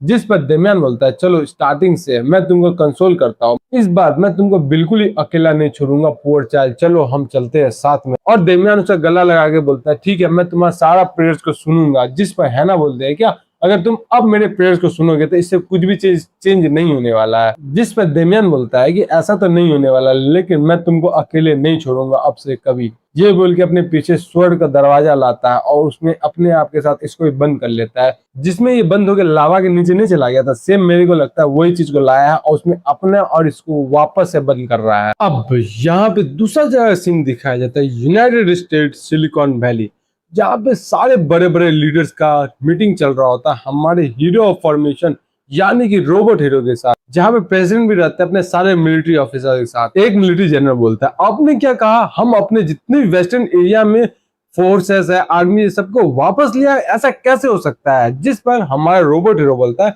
जैसा मैंने बोला वैसा सेम टू सेम करो, जितने भी तुम्हारे ट्रूप्स है सबको वापस बुला लो, और उसको तुम रिफ्यूजीज के तौर पे बोलो कि जितने भी रिफ्यूजीज है सबको लेकर के आने के लिए, हमारे वेस्टर्न एरिया को बचाने के लिए। और मैं रिकमेंड करता हूँ कि तुम वो करो जो तुम्हारे बस में है, यानी कि शहर को खाली करवाने का काम। जिस पर दूसरा जनरल बोलता है, क्या तुम्हारे हिसाब से जो कोरिया का हीरो आ रहा है पूरा डिस्ट्रक्शन फैलाते फैलाते, हम लोग उसको रोक नहीं सकते हमारे देश में घुसने के लिए? क्या तुम हमारे नेशनल आर्मी को इतना ज्यादा कमजोर समझ रहे हो? जिस पर रोबोट हीरो बोलता है कि जो फाइट होता है ना, वो हमेशा करेज से नहीं जीता जाता है। जो हीरो ऑफ रिफॉर्मेशन है ना, वो मॉडर्न वेपन से बहुत ज्यादा शातिर और बहुत ज्यादा एडवांस है। अगर तुम अपने मॉडर्न वेपन्स लेकर वहां जाओगे तो तुम्हारा ही बहुत ज्यादा नुकसान होगा। जैसे तुम्हारा ईस्टर्न साइड देखो पूरी तरीके से खत्म हो गया, millions of soldiers, billions of peoples मरे वहां पर, वैसे तुम्हारा वेस्टर्न साइड के साथ भी ना हो जाए। इसलिए मैं बोल रहा हूँ कि अपने जितने भी रिफ्यूजीज सबको वापस बुलाओ और उस एरिया को खाली करवा दो, क्योंकि इस मॉन्स्टर से फाइट करने के लिए एक दूसरे मॉन्स्टर का जरूरी है, और मैं उससे फाइट करूंगा, वो भी 1-on-1, जिसपे सारा बंदा चौंक जाता है। और मिस्टर प्रेसिडेंट बोलते हैं कि वो ऐसा बात है, लगता है इसमें हम लोग कुछ कर नहीं सकते। और दूसरी बात, तुम अपने आप को मॉन्स्टर मत बोलो, तुम एक ऐसा हीरो है जो कि हमारे ह्यूमैनिटी के लिए बहुत ज्यादा ही काम किए हो, तो तुम हमारे रियल हीरो हो। जिस पर रोबोट हीरो भी बोलता है, मैं आपको डिसअपॉइंट नहीं करूंगा। और यही बोल के जो उसका एआई होता है उससे जो हीरो फॉर्मेशन का लोकेशन मांग लेता है, और बोलता है कि हम लोग को जल्द से जल्द वहां जाना पड़ेगा, इसलिए मैं जल्द से जल्द अभी निकल रहा हूँ वहां के लिए। और देखता है कि वो लॉस एंजलिस आने वाला है, और लॉस एंजलिस में इसका और उसका फाइट होगा। लॉस एंजलिस का सीन दिखाया जाता है जहाँ पे हीरो ऑफ रिफॉर्मेशन साथ जो है स्कैन कर रहा होता है, उसको पता चलता है कि यहाँ पे एक भी रैट्स यानी कि एक भी आदमी नहीं है। बोलता है, क्या इन लोगों ने इन सारे जगह को खाली कर दिया? इनको इतना डर लगा? और वैसे मैं आधा कंटेंट तो पार कर ही लिया, आधा ही बचा हुआ है खत्म करने के लिए। ये बोल के अपने आप को चार्ज कर रहा होता है इस जगह को खत्म करने के लिए। तब हमारा रोबोट सामने आ जाता है, बोलता है, क्या रोबोट तुम इतना सुपीरियर हो इस मॉडर्न टेक्नोलॉजी से भी ज्यादा? जहां तक मेरे को लगता है तुम ओल्ड जनरेशन के हीरो ऑफ रिफॉर्मेशन होगे, जिसके बारे में हमारे हीरो ऑफ रिटर्न ने बताया था। ये सारा बात मन में सोचता है। जिस पर हीरो ऑफ रोबोट बोलता है, तुमने गॉड हैमर से अभी तक मिलियन से भी ज्यादा बंदे को मार दिया, मैं तुमसे बस एक बात पूछना चाहता हूँ, क्या तुम यहाँ पे और ज्यादा इंसान को मारने के लिए आए हो? जिस पर हीरो ऑफ रिफॉर्मेशन बोलता है, यहाँ पे लॉजिकली बात चलता नहीं है, मैं तुम्हारे इंटेंशन को समझ नहीं पा रहा कि तुम कहना क्या चाहते हो। आखिरकार तुम मेरे से किस जवाब का आंसर मांग रहे हो? जिस पर सामने से बोलता है हीरो ऑफ रोबोट कि मैं तुमसे पूछ रहा हूँ, तुम अभी तक मिलियंस ऑफ पीपल को मार दिए हो, इसके बाद भी मैं तुमको ये चांस देता हूँ तुम अपना बात को रख सके कि तुम यहाँ पे किस कारण के लिए आए हो। क्या तुम इस वर्ल्ड को रिकंस्ट्रक्ट करने के लिए आए हो? जो तुम अपने दूसरे वर्ल्ड से टेक्नोलॉजी लेकर के आए हो, उससे तुम इस वर्ल्ड को और ज्यादा एडवांस हो रहे, जिससे हम लोग बिलियंस ऑफ ह्यूमन का ह्यूमैनिटी को सेव कर सके? या फिर तुम्हारा कोई और ही मकसद है? जिस पर ये हंसने लगता है, क्या तुम पागल वागल हो गए? मैं इंसानों का मदद क्यों ही करूंगा? तुम एकदम ही अलग बात कर रहे हो, लॉजिकली बात करो। जिस पर रोबोट हीरो बोलता है कि हम लोग ह्यूमन है, हम लोग लॉजिकली बात करते हैं, और वैसे भी ह्यूमन जो होता है ना, कभी कभी इनलॉजिकल हो ही जाते हैं। जैसे कि हमारा अभी का जो प्रेसिडेंट है यूएस का, डोनाल्ड ट्रंप, वो इलॉजिकल बात करता है ना कभी कभी, वैसे ही। और रोबोट हीरो आगे बोलता है, इसलिए मैं तुमको लास्ट अपॉर्चुनिटी देता हूँ कि तुम अपना बात को यहाँ पे रख सको, कि तुम यहाँ पे क्यों आए। अगर तुम यहाँ पे मास डिस्ट्रक्शन करने के लिए आया तो अभी के अभी अपना सरेंडर मेरे को दे दो, मैं तुमको एक्सेप्ट कर लूंगा। जिस पर हीरो ऑफ रिफॉर्मेशन बोलता है, अगर तुम पागल वागल हो गए क्या? कब से वीक बंदे के सामने एक स्ट्रॉन्ग बंदा सरेंडर करता है? तुम्हारा जो टेक्नोलॉजी है वो 100 साल पुराना, मैं एडवांस हीरो हूँ, तो तुमको लगता है कि तुम अभी के जनरेशन के बंदे को हरा सकते हो? क्या इंसेन सी बात कर रहे हो? यहाँ पे बात करना कोई मतलब नहीं। ये बोल के उस पर अटैक कर देता और अटैक उस पर लग जाता है और यहाँ पूरा ब्लास्ट हो जाता है। लेकिन हीरो ऑफ रोबोट को कुछ होता नहीं है। जिस पर हीरो ऑफ रिफॉर्मेशन बोलता है, क्या इसको एक भी स्क्रैच नहीं है इस क्वांटम बॉम्ब से? आखिरकार एक ऐसा डिफेंसिव बैरियर इस वर्ल्ड में कैसे बन सकता है? ये तो बहुत ही ज्यादा नेक्स्ट लेवल का बैरियर लग रहा है। क्या ये दूसरे वर्ल्ड की टेक्नोलॉजी है? जिस पर हीरो ऑफ रिवॉर्ड बोलता है, मैं तुमसे यहाँ पे 100 साल पहले आया था, तुमको क्या लगा मैं प्लानिंग करके बिल्कुल ही नहीं था? इतने समय तक मैंने क्या किया होगा? मैं यहाँ पे आके यहाँ के जितने साइंटिस्ट ह्यूमंस है उसके साथ काम करके अपने आप को डेवलप कर रहा था, अपने टेक्नोलॉजी को डेवलप कर रहा था और ज्यादा एडवांस कर रहा था, ताकि मैं तुमको स्टॉप कर सकूं कि आने वाला जो हीरो ऑफ रिफॉर्मेशन है वो इस जगह को डिजास्टर ना बना दे, जिस वजह से मैं 100 साल से ट्रेनिंग कर रहा था। इसलिए हमने सिलिकॉन वैली का इनविजिबल मोड बनाया था, ये बोल के उसको ऑन कर देता और यहाँ पर रियल सिलिकॉन वैली दिखता है, जो कि बहुत ज्यादा ही खतरनाक होता है, बहुत ज्यादा पावरफुल होता है। ये फ्यूचर जनरेशन का सेक के लिए बनाया गया था। और ये वाटर सिलिकॉन वैली क्या गजब लग रहा है, वाह। और इसके सामने हीरो ऑफ रोबोट खड़ा होता है और बोलता है तुम रिस्पेक्ट पे करो हमको फेस करने टाइम। मैनहट्टन प्रोजेक्ट के बारे में, ये वही प्रोजेक्ट है जहां पे हमारा फर्स्ट टाइम यूएस ने न्यूक्लियर वेपन बनाना स्टार्ट करा था और वर्ल्ड वॉर सेकेंड का एंड करा था जापान पे 2 न्यूक्लियर बॉम्ब गिरा करके। ये एक ऐसा पॉसिबिलिटी था जिसको ह्यूमैनिटी कभी भी भूल नहीं सकता है। इस प्रोजेक्ट के बाद इन सारा साइंटिस्ट से हमारा हीरो ऑफ रिफॉर्मेशन मिले और वापस से एक नया चीज में डिस्कशन स्टार्ट हो गया, एक नया लेक्चर स्टार्ट हो गया जो डॉक्टर ऑफ फ्रेंच इनोवेशन में हुआ था। सेकेंड वर्ल्ड वॉर इस मानवा के हिसाब से हीरोज की वजह से स्टार्ट हुआ था और फाइनल इन लोगों को न्यूक्लियर हमला इस्तेमाल करके हीरोज को खत्म करना पड़ा था। अब यहाँ पे हीरो ऑफ रिफॉर्मेशन यानी कि रोबोट हीरो बोलती है कि फ्यूचर में जब आज से 100 साल बाद आएंगे और हीरो, हम लोग को उनसे लड़ने के लिए अभी से ही प्रिपरेशन स्टार्ट कर देना चाहिए। जैसे ये बात बोलती है वहां का साइंटिस्ट बोलता है कि मिस मैरी एक सेकंड रुकिए, आपको कैसे पता कि नेक्स्ट जनरेशन के जो हीरो है वो इस टाइम के जैसे ही इविल बनेंगे, ऐसा कैसे हो सकता है? क्या इसका कोई कंक्रीट एग्जांपल है? जिस पर मिस मैरी बोलती है नहीं, ऐसा तो कुछ भी अभी तक मेरे को नहीं मिला, बस हम लोग प्रे कर सकते हैं कि ऐसा ना हो, लेकिन हम लोग को वर्स्ट से वर्स्ट के सिनेरियो के लिए रेडी रहना पड़ेगा। इसलिए हम लोग को एक ऐसा वेपन बनाना पड़ेगा जो वर्ल्ड से छुपा के रखा जाए, जिसके बारे में आने वाले हीरोज को बिल्कुल ही पता ना हो। और ये वही प्रोजेक्ट है जिसको हम लोग सिलिकॉन वैली प्रोजेक्ट के नाम पे जाना जाता है, जो कि मैनहट्टन प्रोजेक्ट के बाद आया था, जिसमें वर्ल्ड के जो टॉप मोस्ट साइंटिस्ट है वो सब आए हुए थे। अब प्रिजन का सीन दिखाया जाता है जहां पे यूनाइटेड स्टेट्स सेंट्रल कमांड में मिस मैरी को बोल देता है कि 100 किलोमीटर के रेडियस में सारा सिटीजन बचा लिए गए हैं, सिटीजन का टेंशन लेने का आपको कोई भी जरूरत नहीं है, आप अपना पूरा पावर दिखाइए इस टेररिस्ट ग्रुप को। जिस पे मिस मैरी बोलती है कि ठीक है, अब मैं अपना ड्यूटीज फुलफिल करूंगी। यहाँ पे सिलिकॉन वैली से अपने आप का कनेक्शन जोड़ती है और 100% सिंक्रोनाइजेशन में अपने आप को स्टार्ट कर देती है। फिर 12 मिसाइल का अटैक करती है हमारे हीरो ऑफ रिफॉर्मेशन पे, जिस पे हीरो ऑफ रिफॉर्मेशन बोलता है ओ तो तुमने ह्यूमैनिटी को सिलेक्ट किया था और 100 साल का मेहनत से तुमने ये बनाया, चलो देखते हैं क्या ही ये और प्लाज्मा शील्ड लगा करके इससे बच जाता है वो, और फिर इस पे अटैक कर देता है, जिससे हमारा मिस मैरी बचाती है अपना डिफेंस एक्टिवेट करके, जहाँ पे बहुत सारा ड्रोन जाता है उसका साथ शील्ड बंद करके उसका जो लेजर होता है उसको डिफ्लेक्ट कर देता है। मात्र 27% ड्रोन जो है वो डैमेज हुआ होता है और बाकी डिफेंस सक्सेसफुली हो गया होता है। अब मिस मैरी बोलती है ओपन हैमर लेजर स्टार्ट करो, और जैसे लेजर दिखाया जाता है नीचे से ग्राउंड से 1 2 3 4 लेजर निकलता है, वो अटैक कर देता है हमारे हीरो ऑफ रिफॉर्मेशन पे। हीरो ऑफ रिफॉर्मेशन उससे बचता है लेकिन एक लेजर उसको लग जाता है, जिसपे ये भी मन में सोचता है हाँ 100 साल का जो मेहनत है वो काम तो आ रहा है, इंप्रेसिव है ये। और उसको स्कैन करता है जो सिलिकॉन वैली है ना, कि उसमें कैसे वो जीत सकता है। अगर वो डायरेक्ट फाइट ले तो 30% चांस है कि वो जीत सकता है, यानी कि 70% चांस है वो हार जाएगा। और उसी तरह वो अलग अलग कैलकुलेशन निकालने लगता है, किसी में 59 निकलता है, किसी में 83 निकलता है, जिसपे 83 चांसेस निकलता है। उसपे बोलता है मेरे पास और कोई चॉइस नहीं है, मेरे को ये 83 वाला करके जाना ही पड़ेगा।